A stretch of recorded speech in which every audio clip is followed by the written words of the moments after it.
Cela m'est arrivé il y a environ 2 ou 3 ans quand j'avais 16 ans. Bon. Je travaillais dans un fast-food et j'habitais dans une région où nous avons les 4 saisons. C'était l'hiver à Este Periodo, donc il faisait nuit assez tôt, vers 17 ou 18 heures. On m'avait appelé pour venir travailler ce jour-là, mais le temps était plutôt mauvais, ce qui fait que nous n'avions aucun client. En conséquence, nous avons dû fermer le restaurant plus tôt. Il était environ 17h30 quand ma responsable est partie, verrouillant le local et me laissant listening dehors, quelqu'un vienne me chercher. Environ 20 minutes s'étaient écoulées depuis son part, et j'avais vraiment froid. J'ai donc décidé, lamentablement, de marcher jusqu'à la maison de mon ami, à quelques rues de là, soit environ 10 minutes à pied. Le restaurant où je travaillais se trouvait sur une rue passante près d'un quartier résidentiel. En m'éloignant du restaurant, j'ai commencé à marcher dans la rue résidentielle derrière. Je marchais sur le trottoir à gauche de la rue, car il n'y avait qu'un seul trottoir du côté droit. Si j'avais pris le trottoir de droite, j'aurais dû marcher sur la route pour le reste du chemin. Il y avait aussi un bois de ce côté de la route. C'était également plus pratique, parce que mon restaurant était du côté gauche de la rue, et il n'y avait pas de lampadaire. J'avais parcouru al rededor de los tres cuartos de pâté de casas quando tengo esta sensación de ser observada. Le quartier était vraiment sombre à ce moment-là, et j'avais pratiquement atteint la fin de la rue, et je m'apprêtais à traverser quand j'ai remarqué la silhouetta de quelqu'un marchant du côté droit de la rue, près du bois. La persona mide al rededor de 1,80 m, et semblait peser entre 80 et 90 kilos. Je ne pouvais distinguer aucun trace particulier cependant. Je suis le genre de personne très consciente de son environnement et légèrement paranoïaque, car j'ai déjà été suivi, presque kidnappé, harcelé. Vous voyez le tableau. Donc, quand je l'ai remarqué, j'ai arrêté de marcher et j'ai immédiatement ressenti une nausée dans mon estomac. L'homme m'a alors remarqué et a commencé à marcher lentement en me criant « Viens ici, je veux te parler ». Je lui ai répondu « Non, ça va, je n'ai que 16 ans ». Puis je me suis retourné et j'ai commencé à retourner vers le restaurant. Il a continué à me crier des choses, essayant de me convaincre de venir vers lui. À ce moment-là, quelque chose en moi m'a dit de courir, et c'est exactitude ce que j'ai fait. En este momento, je sais que je n'aurais pas dû, mais j'ai tourné la tête pour voir s'il me poursuivait réellement ou non, et à mon horreur, c'était le cas. J'ai donc accéléré, et j'ai couru aussi vite que possible. Heureusement, alors que j'atteignais le restaurant, ma voiture est arrivée, alors j'ai couru vers elle. Al intenta rentrar, la puerta quedó bloqueada. Il a fallu environ 20 secondes pour qu'on déverrouille la voiture, ce qui m'a semblé des heures. Finalement, je suis entré et j'ai craqué en pleurant. Je ne vais pas mentir, j'étais un peu hors d'haleine. Donc, mon dos me faisait mal à force de respirer si fort et j'étais complètement bouleversé. C'était la première fois que j'étais poursuivi à pied et laissez-moi vous dire, c'est bien plus effrayant, surréel et intenso d'être poursuivi à pied que par quelqu'un en voiture. Encore aujourd'hui, j'ai ajouté un traumatisme suite à cet incident. Et esto rend difficile d'aller n'importe où seul, surtout dans l'obscurité. Alors, à l'homme qui m'a poursuivi dans l'obscurité, espérons que nous ne nous reverrons jamais. C'était il y a environ 15 ans, quand j'avais 22 ans. Ma copine et moi sortions dans des bars 3 à 4 fois par semaine et nous rencontrions généralement des gens intéressants, nous faisant de nouveaux amis en chemin.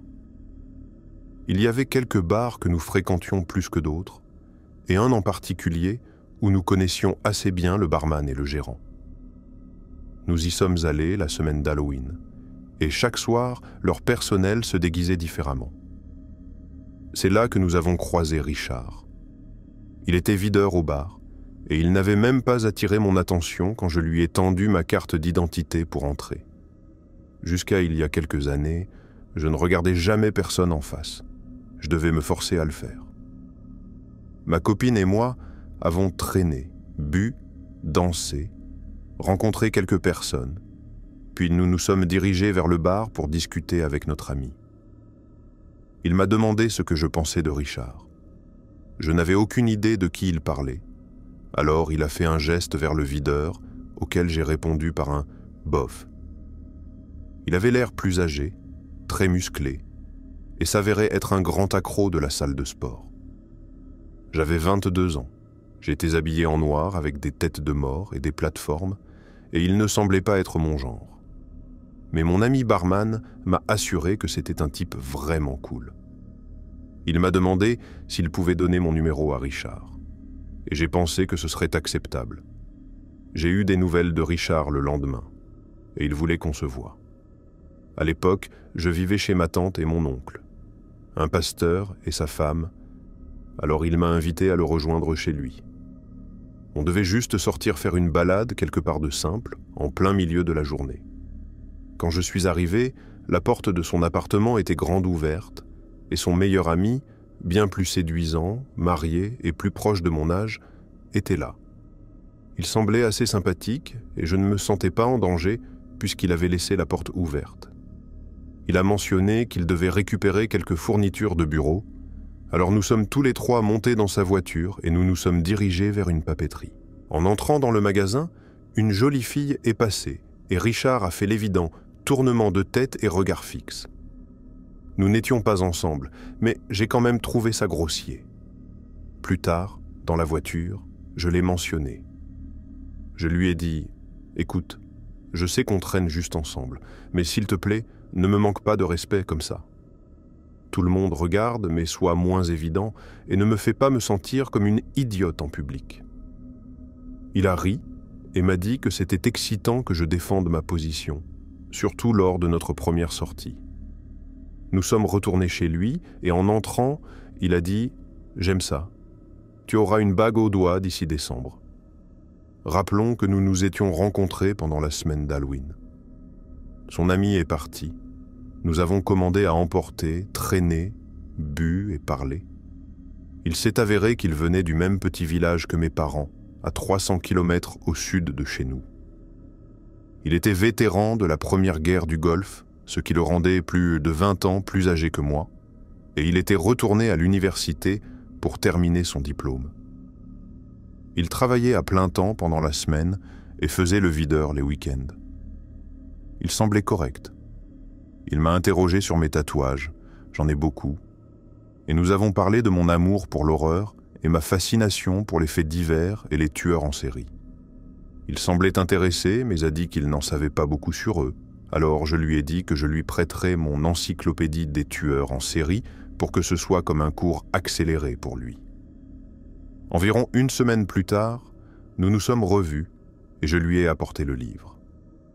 Nous avons continué à nous fréquenter et j'ai même dormi chez lui quelquefois. Un jour, alors que nous traînions et buvions beaucoup en journée, il m'a dit quelque chose qui donnait l'impression qu'il se sentait trop à l'aise trop vite, me disant de faire quelque chose d'une manière que je n'aimais pas. Je lui ai dit de ne pas me parler comme ça et je me suis retourné pour m'éloigner, mais ma tête a été tirée en arrière quand il a attrapé mes cheveux à la base de ma nuque. J'ai saisi sa main et il a essayé de rire et de s'excuser, disant qu'il ne voulait pas être aussi brutal, tentant de faire passer ça pour une sorte de préliminaire. J'ai arrêté ça tout de suite. Je voulais partir, mais j'avais déjà pas mal bu, alors je me suis assise et lui ai dit que j'attendrais d'être sobre avant de rentrer chez moi. Pendant que j'étais assise, il a soudainement décidé de me raconter en détail graphique son tueur en série préféré du livre que je lui avais prêté. La façon dont il en parlait semblait déplacée, mais je suis resté parce que je ne me sentais pas encore assez en sécurité pour partir. Il a ensuite commencé à travailler sur un devoir de sociologie qui impliquait des légendes urbaines et à diffuser des vidéos au contenu perturbant. J'ai réalisé que j'étais mal à l'aise parce que je ne me sentais pas en sécurité avec lui. Je lui ai demandé d'attendre que je sois parti pour le diffuser à voix haute ou de mettre des écouteurs. Il s'est moqué de moi et a dit « Je n'arrive pas à croire que tu sois une telle imposteur. Tu as tous ces tatouages et ces têtes de mort, mais tu as vraiment peur? Tu as l'air gothique ou punk, mais tu es terrifié. » Il a ri d'une manière qui m'a effrayé. Je ne voulais pas conduire même légèrement alcoolisé, mais je lui ai dit que sa réaction m'effrayait. Il adorait me voir mal à l'aise d'une façon vraiment malsaine, et il a dit, très sérieusement, « J'ai une machette sous mon matelas. » J'ai regardé et vu le manche qui dépassait à peine. Il a ensuite dit, « Je pourrais te faire disparaître, et personne ne retrouverait ton corps. » À ce moment-là, l'adrénaline m'a submergé. J'ai attrapé mon sac, couru jusqu'à ma voiture, et il m'a suivi lentement, riant et me disant de ne pas partir. Complètement sobre grâce à l'adrénaline, j'ai démarré ma voiture, suis parti et me suis garé près d'un centre commercial pour me calmer. J'ai appelé ma copine et lui ai tout déballé sur ce qui s'était passé. Pendant la semaine suivante, il m'a envoyé des SMS et m'a appelé encore et encore, alternant entre me supplier de lui donner une autre chance et me dénigrer, me traitant d'imposteur et de fausse. J'en ai parlé à notre ami barman qui ne pouvait pas croire que Richard avait fait ces choses. Il n'a travaillé avec lui que quelques fois de plus, et ils ne se sont pas parlé. Richard s'est finalement tourné vers une autre fille d'une vingtaine d'années, dont la famille possédait le restaurant vietnamien dans la même galerie commerciale que le bar. Le barman nous a dit que Richard venait de commencer à la voir, et elle est tombée enceinte immédiatement. J'ai demandé au barman de la prévenir ou de lui donner mon numéro, mais il ne l'a plus jamais revue. J'espère, et je prie qu'elle ne se soit pas retrouvée coincée avec Richard. Il peut garder l'encyclopédie. J.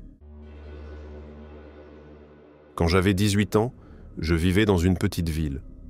J'étais ami avec les skateurs locaux, et ils m'ont aidé à entrer en contact avec un type qui vendait de l'herbe. Je pense qu'il avait 29 ans à l'époque, et il me faisait des prix plutôt avantageux. Il habitait à proximité, ce qui était pratique pour moi puisque je ne conduisais pas à cette époque. Il s'appelait Max. Max m'a toujours semblé être un type bizarre, mais j'aimais bien sa bizarrerie. Pas d'une manière romantique ou quoi que ce soit, juste que j'aime les gens bizarres. Nous avions des interactions normales d'achat de cannabis qui ne duraient jamais plus de 10 minutes, acheter un peu d'herbe, peut-être fumer un joint, c'est tout. Il m'offrait souvent de me livrer chez moi, mais je ne le laissais jamais faire parce que, comme je l'ai dit auparavant, il était bizarre. Je n'avais pas peur de lui, mais j'étais définitivement consciente que lui et ses offres de livraison étaient étranges. Un jour, en mai 2018, j'ai été invité à un feu de camp par les mêmes skateurs qui m'avaient présenté à Max. Je n'avais aucune idée qu'il y serait, et ce n'était pas du tout important pour moi. J'avais amené le gars avec qui je sortais à l'époque. J'ai dit bonjour à tout le monde, y compris à Max. Nous sommes restés quelques heures, et certains d'entre eux ont joué de la musique sur leur guitare. À l'approche du moment où je quittais le feu de camp, vers 23 heures, Max s'énervait à propos de quelque chose et a jeté sa guitare dans le feu. Je ne savais pas pourquoi il était en colère ou contrarié et je n'y ai pas prêté attention. Cela s'est produit alors que je partais avec le gars avec qui je sortais. Je me suis couché et je me suis réveillé avec des paragraphes et des paragraphes de textos délirants de Max, allant de 1h à 5h du matin, comme un flux constant de messages disant des choses comme « Tu sais à quel point je t'aimais, tu es une cruelle salope, tu passais d'un extrême à l'autre en disant que je te donnerais le monde si tu me laissais faire et que tu méritais vraiment ce mec. » Il a dit des choses vraiment effrayantes comme « Tu es une prédatrice et tu devrais être éliminée. Attends un peu, tu es coincé, soit je t'aimerai, soit je te haïrai au plus haut point. Mes pouvoirs se manifestent maintenant. Je prie pour que toi et ce connard ayez la mort la plus horrible. » Pour couronner le tout, il a dit « Te perdre, c'est comme perdre une mère pour moi. » Et m'a dit de lui dire que je ne l'avais jamais aimé, que je n'aurais plus de nouvelles de lui si je le faisais. C'est ce que j'ai fait. J'ai dit « Je ne t'ai jamais aimé. Ne me contacte plus. » Et j'en suis resté là. Je n'ai pas reçu de réponse, et je ne tenais pas à en recevoir non plus. Max n'avait jamais exprimé d'intérêt romantique, ne m'avait jamais invité à sortir, ni rien. Tout cela venait de nulle part, et il avait 11 ans de plus que moi. J'avais à peine 18 ans cette nuit-là. Il a coupé ses longs cheveux et a publié des photos nues sur Facebook, recroquevillé en position fétale, parlant d'être une statue de la honte. C'est comme s'il avait eu une dépression nerveuse, mais je n'avais pas l'intention de provoquer cela et je ne pensais même pas que j'offenserais qui que ce soit en amenant le gars avec qui je sortais. Tout le monde semblait apprécier le gars que j'avais amené. Environ une semaine plus tard, Max m'a envoyé un message assez tard dans la nuit et m'a demandé si j'avais vu les fleurs qu'il avait éparpillées le long de mon trottoir, disant qu'il avait volé toutes les fleurs des alentours de mon quartier cette nuit-là. Je lui ai demandé comment il savait où j'habitais, et j'ai dit que je n'avais pas vu les fleurs, donc il devait avoir la mauvaise adresse. Je lui ai aussi dit qu'il ne devrait pas faire ça car je n'avais jamais rien ressenti pour lui, et ainsi de suite. Il m'a dit qu'il avait entendu dire que je vivais dans le même pâté de maison qu'un autre des skateurs avec qui nous étions amis tous les deux, et il n'avait pas tort. Le skateur près duquel je vivais était de l'autre côté du pâté de maison, et je ne marchais jamais dans cette direction, donc je n'avais jamais vu les fleurs. J'ai bloqué son numéro, et je n'ai plus eu de nouvelles de lui pendant des semaines. Des semaines plus tard, je me suis réveillé après une nuit difficile, et il y avait des tas de fleurs sur le trottoir juste devant ma maison, ainsi qu'un petit bouquet en haut de mon allée, mouillé. Je n'étais pas encore effrayé, et j'ai stupidement débloqué son numéro pour lui envoyer un message, lui demandant pourquoi diable il y avait des fleurs devant ma maison. Cela a confirmé que c'était bien ici que j'habitais. Je me sens encore aujourd'hui tellement idiote de lui avoir envoyé ce message, lui faisant savoir qu'après des semaines, il avait trouvé ma maison. Il a répondu en disant « ça a l'air sympa, c'était moi ». Je l'ai engueulé et j'ai de nouveau bloqué son numéro. Une semaine plus tard, j'étais hors de la ville, et ma colocataire m'a envoyé une photo d'un cœur avec un signe de paix à l'intérieur et mon nom écrit en dessous, dessiné à la craie devant notre maison. À mon retour en ville, je me suis rendu au tribunal et j'ai entamé la procédure pour obtenir une ordonnance de protection contre le harcèlement. En quittant le tribunal, je suis allé au travail de Max et lui ai dit qu'il devait cesser ce comportement et qu'il me harcelait. Il m'a regardé dans les yeux sans expression faciale et a dit « Si tu ne pars pas, j'appelle la police ». Je me suis énervé et j'ai dit à voix haute « Appelle la police, je viens juste de leur parler de toi ». J'ai quitté son lieu de travail dans un accès de rage. J'ai présenté mon cas à la juge et elle a mis en place l'ordonnance de protection. Il a été notifié par des officiers de police et je pensais que c'était réglé et qu'il ne me dérangerait plus. J'avais tort. Après la notification de l'ordonnance, il a fait plusieurs autres messages à la craie sur mon trottoir, laissé des cadeaux aléatoires comme de la craie et des têtes de mon petit poney décapité sur des bouteilles de bière. J'apportais toujours ces choses au commissariat, mais il disait que je devais le prendre sur le fait, prendre une photo ou installer une caméra de sécurité. Alors, j'ai installé une caméra de sécurité et j'espérais vraiment le prendre. Il s'est avéré que ma caméra était stupide et je ne pouvais pas simplement regarder les vidéos qu'elle prenait. Je devais passer chaque seconde à la main. C'était une tâche impossible. J'avais peur de quitter ma maison la nuit à ce stade. Je n'ouvrais plus jamais mes rideaux et j'étais tellement frustré que ma vie soit ainsi prise en otage. Finalement, j'ai débloqué son numéro dans l'espoir qu'il me contacte directement, violant l'ordonnance de protection, et après quelques jours, ça a fonctionné. Il m'a envoyé un message bizarre disant quelque chose comme « Pardonne-moi. Nous sommes bel et charmants.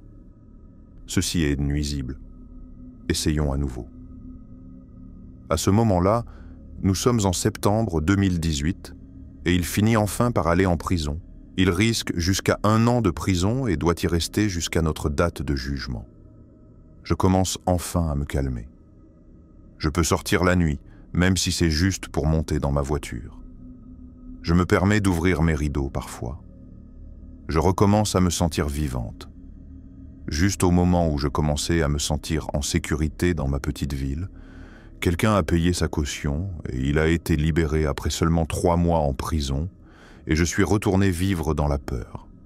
Nous avions toujours des dates de procès à venir, et j'étais optimiste qu'il purgerait plus de temps pour avoir ruiné ma vie pendant si longtemps. Son avocat n'a cessé de repousser la date du procès pour rassembler des preuves. Et après environ 6 mois de report, l'État a décidé qu'il ne ferait rien de plus et a clos l'affaire. Essentiellement, j'avais déménagé à plus de 300 km à ce stade, donc il n'avait pas vraiment la possibilité de continuer ce comportement. Vivant dans ce nouvel endroit, je me sens en sécurité. Je peux marcher la nuit et je n'ai pas à garder mes rideaux fermés tout le temps. Cela fait plus d'1 an qu'ils ont décidé de clore l'affaire. Il y a environ 1 mois, il a commencé à répondre aux stories Instagram de mes amis. Des amis avec qui je vis ici, dans cette nouvelle ville, leur disant à quel point ils m'apprécient, etc. Je l'ai toujours bloqué, mais mon Instagram n'est pas privé, donc il a dû les trouver de cette façon. Depuis, j'ai changé mes comptes en privé, et il n'a plus envoyé de messages à mes amis. Je refuse d'avoir peur maintenant comme je l'étais alors. Tu ne découvriras jamais où je vis ou où je travaille maintenant. Cependant, ma vie a changé à jamais après cette expérience. Je serai toujours plus consciente des gens et de leur énergie bizarre. Je fermerai toujours mes rideaux tôt le soir et je m'assurerai que toutes les fenêtres et les portes sont verrouillées. Je vivrai toujours un peu dans la peur. Peut-être pas de lui, mais que cela se reproduise. Il a ruiné ma vie pendant 1 an, et je souhaite vraiment qu'il ait purgé ce temps en prison. Il le mérite.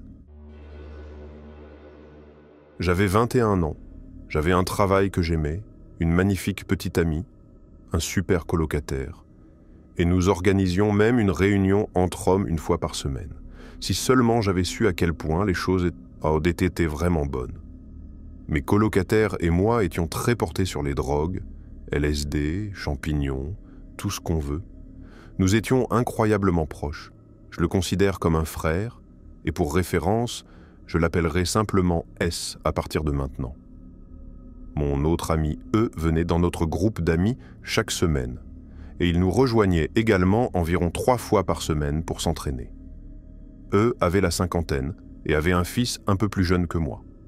Je l'ai rencontré alors que je planais un jour, et c'était un type super cool dans l'ensemble. Techniquement, c'est une église avec des établissements dans des dizaines de pays à travers le monde, et j'y reviendrai plus tard, mais tout cela s'est passé en France. Ce qui la distingue des retraites normales, c'est le contrôle que l'Église exerce sur ses membres, leur réseau de renseignement et d'espionnage, et la nature sinistre de cette Église elle-même. Maintenant, je ferai de mon mieux pour tout expliquer, car il y a beaucoup à dire. Donc, eux commencent à sortir avec cette nouvelle fille. Ils sont ensemble par intermittence pendant un moment, et nous sommes tous derrière lui, parce qu'il est un type formidable et mérite tout le bonheur du monde. Finalement, on apprend que la nouvelle copine d'eux est membre de cette église Yassa. S et moi sommes super curieux. Nous fumons de la DMT ensemble, mais n'avons jamais pris d'Iasa. J'ai mentionné à eux que j'étais intéressé, et lui ai demandé s'il pouvait m'y emmener. Il était hésitant et a dit que ce n'était pas vraiment une chose amusante, c'est une religion. Je ne suis pas un grand fan de religion, mais il semblait qu'ils avaient une infusion vraiment bonne. Quelques mois passent, et il finit par rejoindre l'église. S a également fini par la rejoindre avant moi. Il était professeur de régime céto, et il s'est avéré qu'il faisait aussi partie de l'église, et il s'avère que beaucoup de gens que nous connaissions en faisaient en partie, mais ils ne l'avaient jamais mentionné. J'ai découvert plus tard que c'est une règle explicite de ne pas parler de l'église. Flippant, ai-je pensé, mais je n'y ai pas pensé plus que ça, et j'étais en fait excité maintenant que j'avais plusieurs voies pour rejoindre l'église, à la fois S et E. Maintenant, c'est moins un rapport de voyage qu'une collection d'expériences de mon temps dans ce culte. J'ai eu des dizaines de rencontres surnaturelles, mais nous y arriverons en temps voulu. De la projection astrale à la communication avec des esprits et des êtres d'un autre monde, en passant par la télépathie, la précognition, et bien plus encore. Il y a tellement de choses et je dois juste prendre mon temps pour l'instant. Quoi qu'il en soit, j'ai commencé à remarquer des changements chez S. Il était plus distant envers moi et généralement moins enjoué. Avant cela, il se battait pour jouer, faisait des combats avec nos différents styles d'arts martiaux, plaisantait et faisait des trucs typiques de mecs dans la vingtaine. Il a complètement arrêté de faire ça, et pour une raison quelconque, j'ai réalisé maintenant que l'Église avait déjà commencé à le retourner contre moi. Non pas parce qu'il me connaissait encore, mais parce que ma personnalité ne correspondait pas à leurs enseignements. Je lui ai demandé s'il pouvait me procurer ma première tasse d'infusion et il a refusé. J'étais un peu blessé et un peu le cœur brisé. Comment osait-il me cacher ça? Il a expliqué qu'il serait responsable de moi s'il m'amenait à l'église et ne voulait pas encore gérer cela, mais je savais qu'il mentait. Il ne voulait tout simplement pas que je sois là pour une raison quelconque.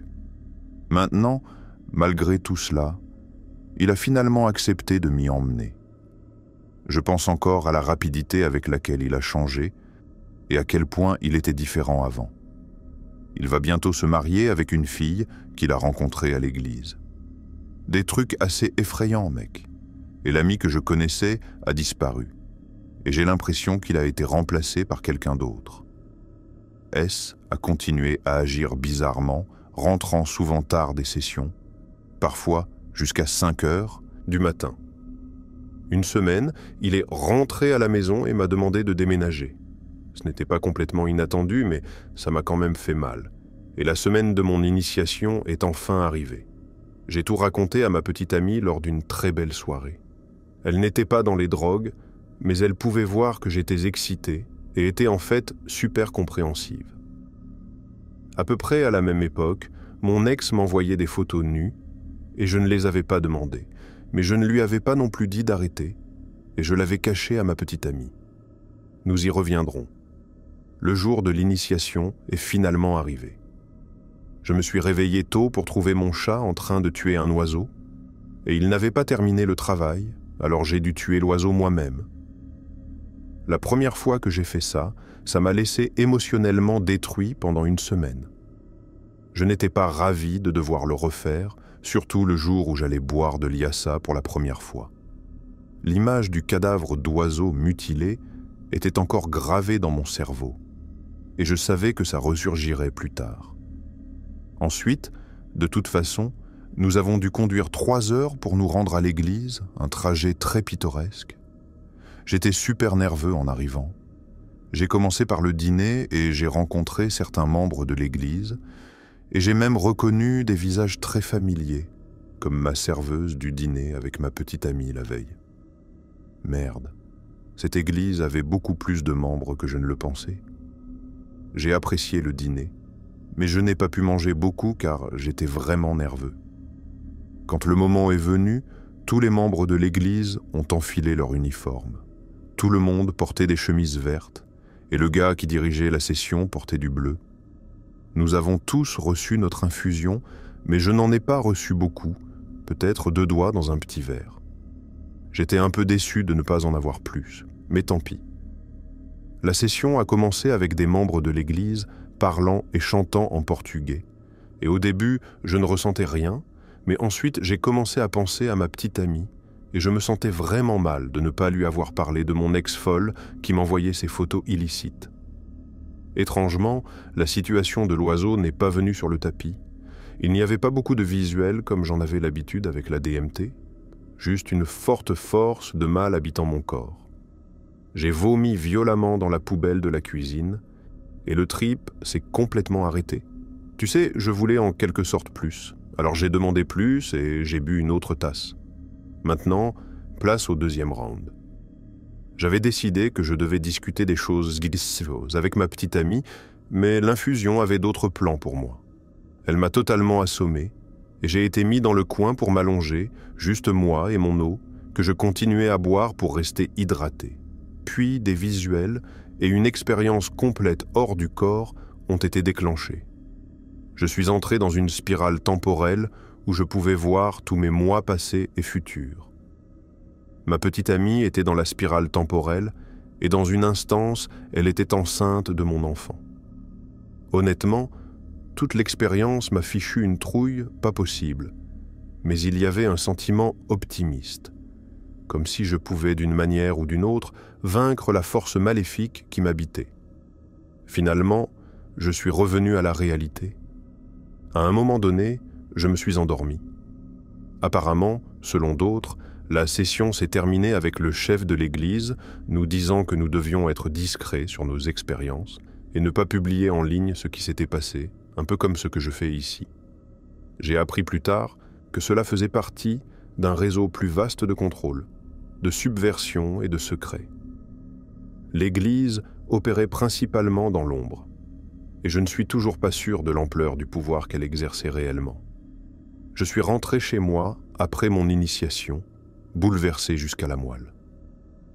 J'ai dû faire une liste de toutes les choses que je devais faire, dont l'une était de parler à ma petite amie.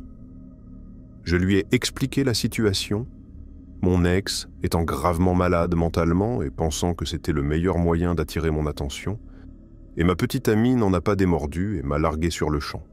Je suis allé au travail et mes heures ont été réduites à seulement 2 jours par semaine, ce qui n'était même pas suffisant pour payer le loyer. Je cherchais aussi un nouvel endroit où vivre. Le gars avec qui je devais emménager a changé d'avis après m'avoir donné les clés, et soudainement, j'étais célibataire, presque sans abri, et en difficulté financière. Maintenant, les cultes s'en prennent aux personnes à leur plus bas, et dans ma première semaine d'introduction au culte, j'étais soudainement au plus bas depuis des années. Alors, ils ont vraiment réussi à m'avoir, et j'ai continué à aller à l'église. La session suivante était beaucoup plus détendue, juste une belle expérience réflexive, pas grand-chose à écrire, et j'étais encore stressé par la vie. Mais tout le monde dans l'église était tellement solidaire. J'ai réalisé qu'ils étaient comme une famille ici, et j'ai senti que tout allait bien se passer, et effectivement, j'ai décroché un nouveau job en 1 semaine. S m'a laissé rester 1 mois de plus, alors que j'attendais qu'une chambre dans la maison d'un autre ami se libère, et ma petite amie est revenue en pleurant, et nous avons essayé pendant un autre mois, mais ça n'a toujours pas fonctionné. Au moins, j'ai eu une certaine closure. La date d'emménagement approchait et je n'avais pas encore ce nouveau job. J'ai fait une traversée rapide de la région pour gagner un peu d'argent et j'ai fait environ 1 millier d'euros en quelques semaines en parallèle et les choses s'amélioraient. J'ai décidé que le soutien émotionnel de l'Église avait été super utile. L'infusion n'était pas si mauvaise non plus. J'appréciais vraiment de pouvoir la boire toutes les 2 semaines environ.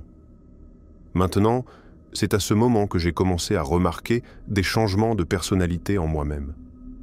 Des amis ont mentionné que j'étais plus calme, moins offensant, peut-être même plus gentil. J'ai commencé à recevoir d'étranges compliments sur la beauté de mon sourire ou sur mon apparence soignée. Avec le recul, c'était une expérience plutôt folle, mais il y avait définitivement une sorte de changement d'aura qui s'était produit. Les gens qui étaient plus en contact avec le royaume spirituel sont devenus plus attirés par moi tout d'un coup. J'ai commencé à internaliser le dogme de l'Église et cela m'aidait d'une certaine manière. Le jour est arrivé où j'ai décidé de rejoindre l'Église. J'ai parlé au gars principal, le grand prêtre, on l'appelle simplement Jay, et Jay et moi avons beaucoup parlé. Je l'aimais vraiment bien et il semblait m'aimer aussi. Nous avons parlé de l'ancienne consommation de drogue, et il s'est ouvert sur ses jours en tant que toxicomane du crack. Wow, c'était totalement fou d'entendre le chef de l'église me parler de sa dépendance au crack. Il m'a dit d'être prudent sur ce que j'invoquais dans ma vie. Une fois, la seule chose qu'il voulait dans la vie était un dealer de crack plus fiable, et quand il l'a eu, ça a failli le tuer. Dûment noté. J'ai dû attendre 2 semaines jusqu'à la prochaine session pour rejoindre officiellement l'église. Habituellement, je faisais du covoiturage avec les autres jusqu'à l'église car c'était une longue distance, mais j'ai décidé, puisque c'était mon jour spécial, d'y aller seul. J'ai chargé ma voiture de sport et je suis parti.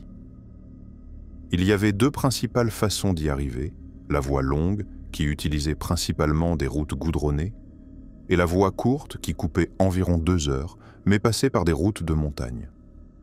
Je ne pouvais pas prendre le chemin court auparavant parce que c'était l'hiver, et la route de montagne n'était pas entretenue la plupart de l'année. C'était l'été maintenant, donc tu sais déjà laquelle j'ai choisie. Et j'ai grandi dans les montagnes, donc ces routes n'étaient pas un problème. J'étais un peu en retard, donc j'allais assez vite. Dans l'église, ils avaient tous ces dictons étranges et drôles, dont l'un était une dissection du mot portugais pour la patience, placencia, avec pas, signifiant paix, et senia, signifiant science. Essentiellement, la patience est la science de la paix. Quelque chose à méditer. Quoi qu'il en soit, j'étais en retard, donc je roulais vite, et il y avait ce virage en épingle au sommet de la colline, et je l'ai pris beaucoup trop vite. J'ai perdu le contrôle de ma voiture de sport à 2000 €, et elle a un peu voltigé puisqu'il n'y avait pas grand-chose que je puisse y faire. Alors que la voiture volait dans les airs, j'ai remarqué mon pare-choc traverser mon champ de vision. Eh bien, ça ne devrait pas arriver. J'ai finalement atterri dans le fossé avec la voiture pointant dans la direction opposée, mais d'une manière ou d'une autre, elle était totalement intacte. Je suis sorti et j'ai évalué les dégâts. 2 pneus crevés et la courroie était complètement sortie du moteur. Il n'y avait pas de service de téléphonie mobile et la route était vide sur des kilomètres. La dernière maison que j'avais vue était loin, très loin. Et je devrais préciser que c'est la Cambrousse, le genre d'endroit où les gens sont gentils, mais ils vont chercher leur fusil quand ils voient un étranger sur leur propriété. Aussi loin, j'étais plus qu'un peu nerveux d'être échoué ici, à côté d'un grand champ.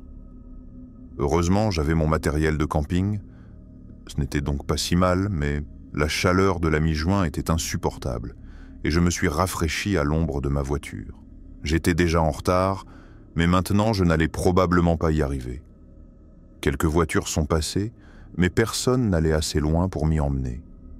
Les choses semblaient sans espoir, mais il n'était pas dans les enseignements de l'Église de perdre espoir. J'ai renforcé ma résolution contre toute attente. Je me suis dit qu'il y avait une voiture juste au coin qui m'y emmènerait. Je me sentais un peu idiot, mais j'ai mis ma volonté dans cette pensée. J'ai entendu quelque chose. C'était une voiture qui approchait et ils allaient eux là où j'allais. Ils étaient totalement effrayés en voyant ma voiture fumante et un jeune homme secoué, mais ils ont quand même accepté de m'emmener à ma destination. À 90% du chemin, j'ai vu S conduire dans la direction opposée, et j'ai klaxonné cette voiture, sauté dehors et remercié les gentilles personnes de m'avoir emmené jusque-là. Je suis allé vers S. « Qu'est-ce que tu fais ici ?» ai-je demandé. « Je ne sais pas, mec. Je pouvais en quelque sorte sentir que tu étais en difficulté, alors je venais dans ta direction pour te chercher. » Je lui ai raconté ce qui s'était passé. Il avait eu une prémonition plus tôt dans la journée que j'aurais un accident et a su que c'était vrai quand j'étais en retard. Nous sommes arrivés juste à temps pour que je boive l'infusion, et cette histoire est finalement devenue un classique après que je l'ai racontée dans la session. J'ai reçu mon uniforme et je faisais officiellement partie de l'église. Cependant, ce n'était que le début des choses paranormales étranges entourant l'église. J'ai eu ma première histoire bizarre ce soir-là.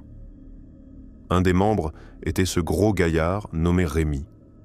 Rémi était un scientifique qui travaillait avec le gouvernement. Il est parti en voyage d'affaires à travers le pays, dans une ville qui avait une de ses églises, et il a décidé d'apporter son uniforme.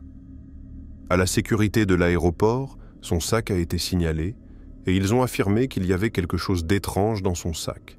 Ils l'ont fouillé pendant une éternité et n'ont évidemment rien trouvé, mais ils étaient extrêmement confus. Ils lui ont demandé au sujet de la plaque métallique dans son dos. « Quelle plaque métallique ?» a-t-il demandé. Et ils lui ont montré la radiographie. Et effectivement, il y avait un rectangle blanc brillant au milieu de son dos, exactement là où était son uniforme. Son uniforme brillait sur la radiographie, et ils ont dû le laisser partir puisqu'ils n'avaient rien trouvé. Maintenant, ce n'est pas seulement pour ton plaisir, c'est aussi pour que je puisse le traiter. Il y avait des histoires étranges, et les sessions étaient appelées par un nom portugais qui se traduisait directement par « la force ». Je n'ai jamais vraiment appris à écrire en portugais, car je l'ai appris uniquement phonétiquement. Maintenant, quoi qu'il en soit, Toutes ces histoires se sont produites pendant la force. Une session, plusieurs mois plus tard, j'ai bu l'infusion au début de la session. Nous avions silence ou jouions de la musique pendant environ 1 heure et j'ai quitté mon corps. Je pouvais voir tout le monde dans la pièce, mais comme des esprits dans un royaume parallèle, nous étions tous des flammes dans l'obscurité. Et de chacun de nous s'étendait une fine ligne lumineuse fumante. Ces lignes se rejoignaient toutes comme des brins dans une corde au plafond, et le temple était suspendu dans l'espace. La corde lumineuse menait à un bassin de lumière. Il parlait de comment il y avait une lichette de la force, et je pense que c'était peut-être ça. C'est difficile de se souvenir au-delà des enseignements dogmatiques et des histoires, puisque tout était oral, et vraiment rien n'était écrit. J'ai passé 1 an à devenir un membre respecté de cette église, trouvant du travail avec d'autres membres qui travaillaient dans le design graphique et la technologie. Une femme qui m'employait s'appelait B, et elle était mariée à mon professeur d'histoire de 4e, qui faisait aussi partie de l'église. Cela s'est produit avant que je sois dans l'église. B avait des problèmes de cou et de dos assez graves, et elle ne pouvait pas s'asseoir confortablement pendant très longtemps. Les médecins ne pouvaient pas l'aider non plus, ils lui donnaient juste des analgésiques. D'autres suggéraient la chirurgie, mais la chirurgie n'aidait pas. Lors d'une session, B est entré en transe. Il chantait « Chiamal » ou appelait Dieu pour certaines choses, et l'un d'eux était un appel de guérison. Or, pendant que B était en transe, son problème de cou et de dos a prétendument été guéri, et cette histoire a été répandue par d'autres dans l'église, mais quand je lui ai demandé, elle a insisté sur le fait que c'était juste une coïncidence. Mais j'étais quand même intrigué. Ces châles pouvaient-ils vraiment guérir les gens? Quelles autres sortes de pouvoirs les gens dans cette église avaient-ils? Je pense que la majorité du mal que ce culte m'a fait était de supprimer ma propre agence. Il y avait une structure dans cette église, et c'était simplement facile de prendre des ordres, de laisser d'autres décider des choses pour moi. Je me défonçais vraiment quelques fois par mois, et laissais quelqu'un d'autre régler les trucs spirituels, et pour la première fois de ma vie, j'avais des réponses. Les hauts gradés de l'église étaient des conseillers qui étaient là pour parler de vos problèmes de vie. C'était vraiment génial de discuter de problèmes de vie difficiles avec des personnes calmes, posées et compétentes, sauf qu'elles rapportaient toutes à Jay. Je ne le savais pas à l'époque, mais les conseillers dans le corps instructif faisaient tous partie d'un réseau pour espionner tous les membres et leur vie quotidienne et s'assurer qu'ils vivaient dans le dogme. Laisse-moi te donner un exemple. Il y avait une session qui était beaucoup plus proche de l'endroit où je vivais. C'était chez mon pote E pour une occasion spéciale. J'ai passé le mois à aider E à préparer l'endroit, créant un escalier en pierre sur le site de la session. J'ai passé environ 30 heures sur le projet et n'ai même jamais demandé un centime. La session a finalement eu lieu et c'était une bonne. Nous étions environ 50 personnes là, et c'était si tranquille que nous avons même attiré un troupeau de cerfs qui ont traîné avec nous pendant un moment. C'était une ambiance globalement agréable. Après la session, nous nous détendions chez Eurémy était là. C'est un grand gars musclé avec une magnifique femme d'environ 10 ans de plus que moi, et c'était un modèle total. Je voulais lui dire à quel point j'appréciais qu'il soit un bon modèle pour moi alors que j'essayais de redresser ma vie. Mais j'étais encore super défoncé, donc ça n'est pas sorti correctement. Ça sonnait un peu comme si je le draguais. Il y a fait allusion, mais j'ai clarifié, et nous en avons ri, et j'étais embarrassé, mais sinon, je n'y ai rien pensé. Rémi est un mec cool. Avance rapide jusqu'à la fin de la session. Jay nous fait à tous un sermon sur le fait que c'est bien d'être amical dans l'église, mais quelque chose sur la sainteté du mariage. D'accord, peu importe. Un peu bizarre. Jay m'a approché après la session. « As-tu entendu ce que j'avais à dire ce soir ?»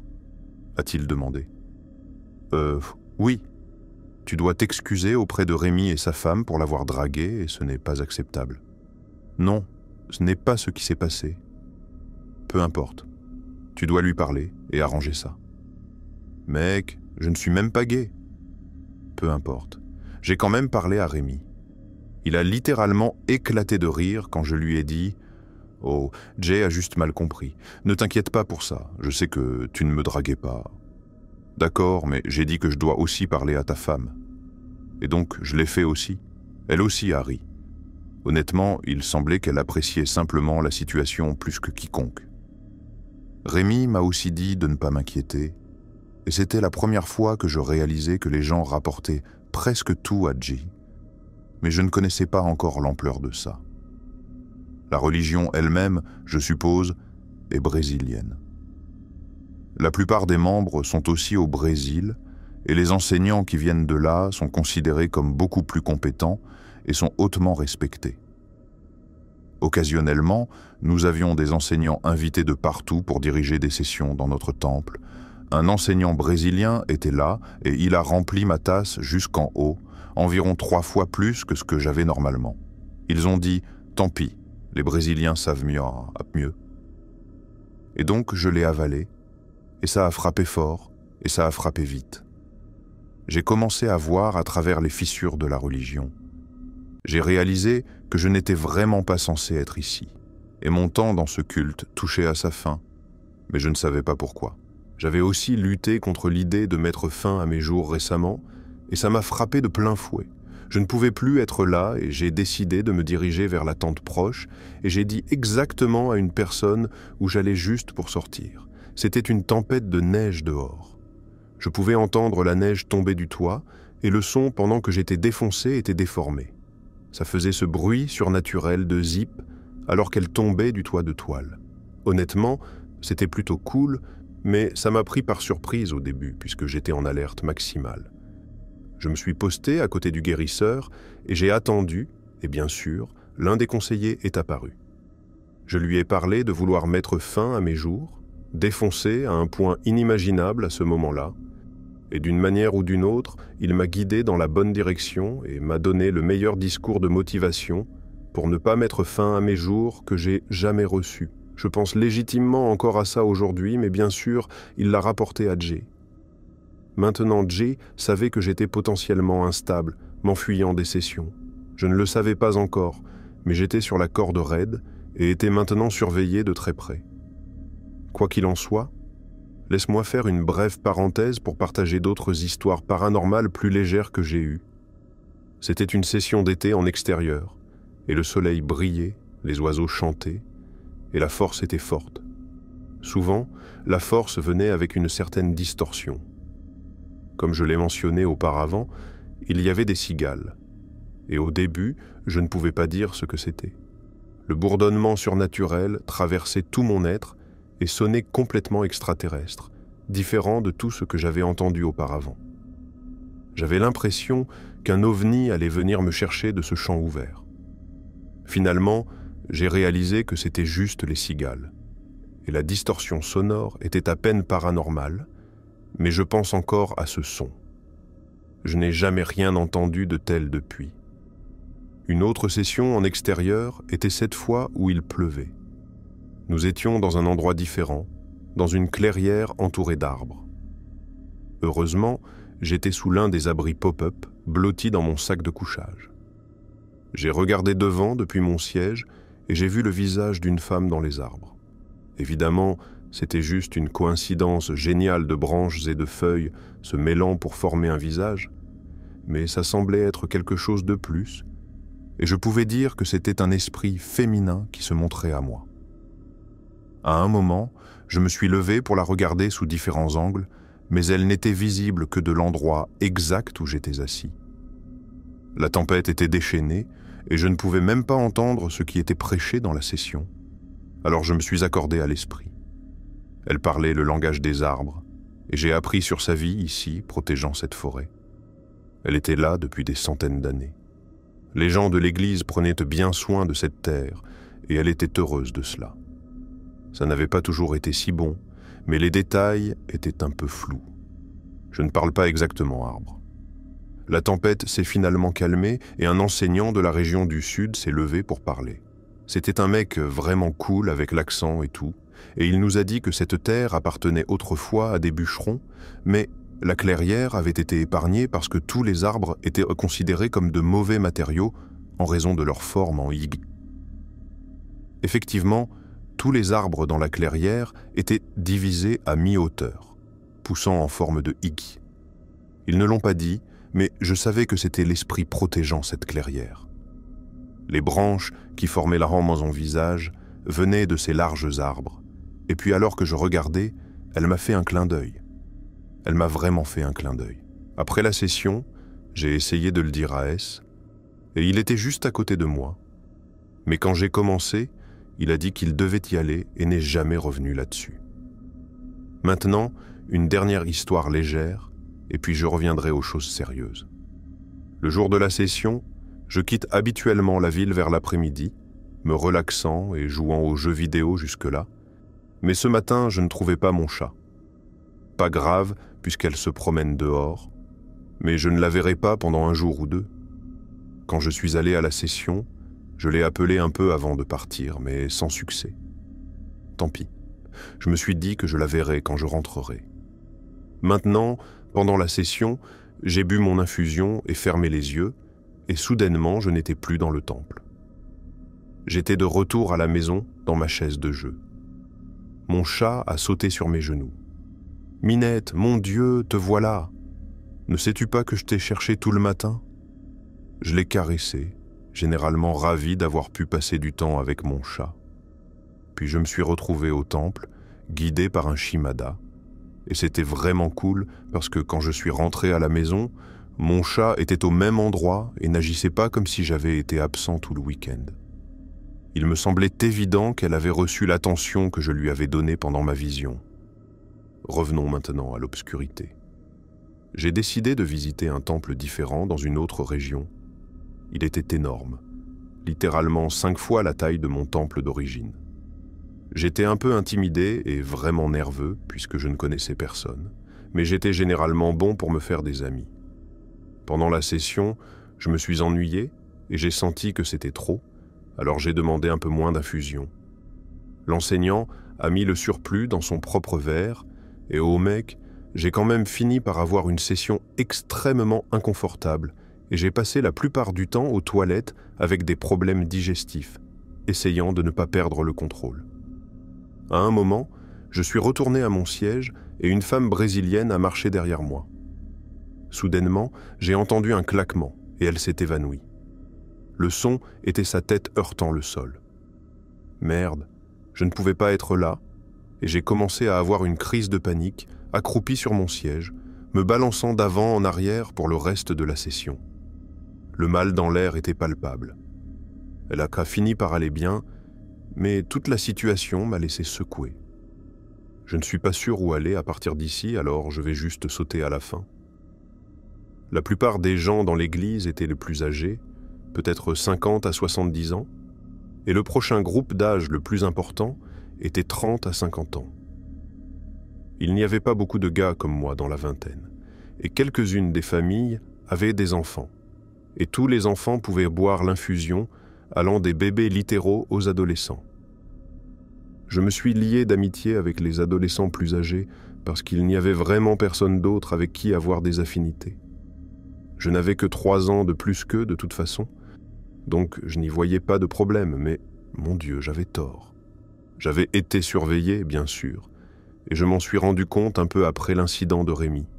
J'ai approché la mère d'une des adolescentes qui s'était rapprochée inconfortablement de moi, et je ne voulais pas de problème, alors j'ai pris sa mère à part et exposé mes inquiétudes, et elle a ri et m'a dit de ne pas m'inquiéter, puis a dit que ses filles étaient en âge optimal de reproduction.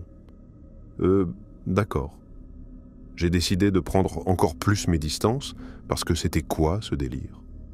Je suis quand même resté ami avec les autres adolescents, et quelques autres enfants et certains jeunes adultes, 18 à 19 ans, étaient amis avec moi en dehors de l'église. Ils m'ont même demandé de l'herbe puisque j'étais le gars plus âgé cool. Je leur ai dit qu'il était acceptable de se défoncer, mais de ne pas devenir le mec du cannabis. L'équilibre, tu comprends?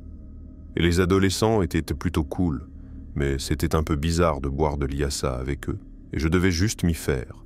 Je te jure que j'ai bu de l'IASA avec des bébés à plusieurs reprises, et des femmes enceintes aussi. Rien ne semblait être interdit pour ces gens.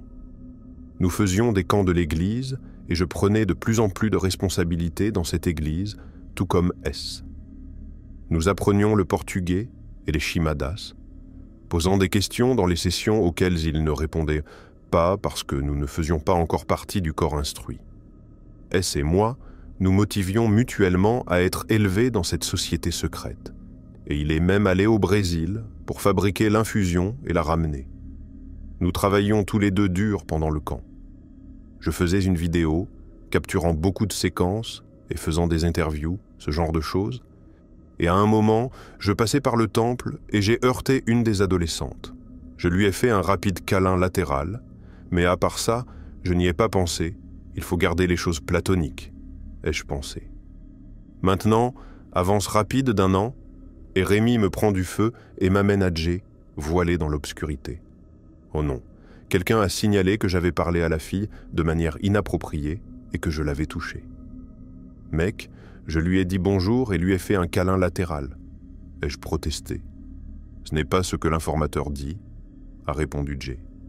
J'ai exigé que la fille soit interrogée, sachant qu'elle me défendrait, étant mon amie et tout, mais Jay a dit qu'il n'y avait pas besoin de ça. Le lendemain, pendant la session, j'étais encore en colère contre ces fausses accusations et j'ai essayé de laisser tomber et d'avoir une bonne session. Mais elle s'est avérée être intense. J'ai vu un homme brésilien, le fondateur de la religion, et il tendait sa main vers moi, me demandant quelque chose.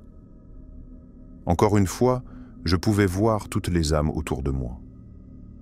Je voyais leur corps voilé dans l'obscurité, et il tendait aussi sa main vers eux. Ils soufflaient tous un peu de cette essence de vie que j'avais vue dans les visions précédentes, et il la recueillait. Il m'a fait signe, et je n'avais pas donné mon souffle. J'ai retenu mon souffle, et il est devenu insistant. J'ai refusé. Soudainement, j'ai été arraché de la vision, et j'ai couru aux toilettes pour vomir. J'ai littéralement vomi chaque goutte d'infusion. C'était bizarre, mais j'étais encore complètement défoncé, alors je suis juste retourné m'asseoir. Je suis arrivé juste à temps pour une grande annonce. S avait été élevé dans la société secrète avec quelques-uns de mes autres amis, les personnes dont j'étais le plus proche dans l'église, mais pas moi. Mon nom n'a pas été appelé. D'accord, je vais juste continuer. Et j'ai poursuivi mes tâches pour le week-end, mais suis parti un peu plus tôt, toujours dégoûté par les fausses accusations, et ça n'est pas revenu sur le tapis, mais ça m'a laissé mal à l'aise. Maintenant, avance rapide de 2 semaines. C'est mon anniversaire. Youpi, joyeux anniversaire. Et les appels commencent à arriver. En premier, c'est Jay. Tu es exclu de l'église. Quoi? Excuse-moi. Nous sommes convaincus que tu es un prédateur et un danger pour les enfants dans l'église. C'est quoi ce bordel? Et il raccroche. Je n'arrivais pas à comprendre ce qui venait de se passer. S m'a appelé ensuite et je lui ai dit ce qui s'était passé. Ma voix était sans vie. Je me sentais complètement trahi. L'église avait été ma vie pendant ces années et j'avais même été employé par des gens dans l'église et lentement, tous les appels sont arrivés. La seule personne à qui j'en ai parlé était Eric et quelques-uns des conseillers ont appelé pour me souhaiter un joyeux anniversaire. C'était tellement tordu. Quelques appels plus tard, et j'exigeais une sorte de justice, mais il raccrochait simplement après m'avoir souhaité un joyeux anniversaire. À la fin de la journée, j'étais complètement brisé. Ma mère m'a emmené dîner, et je lui ai dit ce qui s'était passé, et ça a totalement ruiné la soirée. C'est bon, cependant. Je me sentais juste mort à l'intérieur. Quoi qu'il en soit, quelques jours ont passé et personne dans l'église ne m'a défendu, pas même S, et j'ai finalement reçu un appel d'eux, et il a reçu un avertissement officiel de l'église pour avoir contesté mon exclusion, et c'était la phase 1. J'étais littéralement trop maléfique pour être défendu, et avant que tu demandes, non, je n'ai jamais rien fait pour justifier cette accusation. Aucune preuve n'a jamais été fournie à aucun moment, mais aucune n'était jamais nécessaire. Maintenant, quoi qu'il en soit, c'est à peu près la fin. C'est difficile de revenir à la normale après un an à boire cette infusion chaque week-end. Aucune des personnes dans l'église ne m'a parlé. Quelques-unes ont tendu la main ou vice-versa, mais les conversations ont été brèves et superficielles. Occasionnellement, j'ai perdu mon travail avec l'un des autres membres aussi. Et lui et moi sommes toujours en bons termes, et nous parlons souvent. S s'est rangé entièrement du côté de l'église, et il les croit, et à un moment j'ai pensé que les gens qui avaient appris à me connaître et à m'aimer prendraient ma défense, et peut-être que certains partiraient par solidarité avec moi, mais personne ne l'a fait. Je ne suis pas sûr de ce qu'ils ont finalement dit à tout le monde. J'avance autant que possible, trouvant un équilibre entre qui j'étais dans l'Église et qui j'étais avant. Qui je suis maintenant est un mélange de ces personnes avec la haine brûlante des cultes et de la religion. Probablement, la pire partie était d'avoir mon cercle social arraché si soudainement et complètement. Ça peut sembler faible, mais une dévastation aussi viscérale m'a laissé incapable de fonctionner pendant de nombreux mois après. J'ai passé beaucoup de temps au chômage ou sautant d'un emploi à l'autre, et finalement, j'ai repris le contrôle de tout ça. J'ai un emploi solide maintenant, et je suis de retour à l'école, mais c'était incertain pendant un moment, et c'est mon histoire. Peut-être un peu anticlimatique à la fin, mais c'est comme ça que va la vie. Et maintenant, je vais rester dans les parages si vous avez d'autres questions sur l'Église, l'infusion ou mon histoire. J'ai quelques autres anecdotes ponctuelles de moi et de trucs paranormaux bizarres comme ça avec l'Église, mais peut-être que c'était juste l'IASA qui parlait.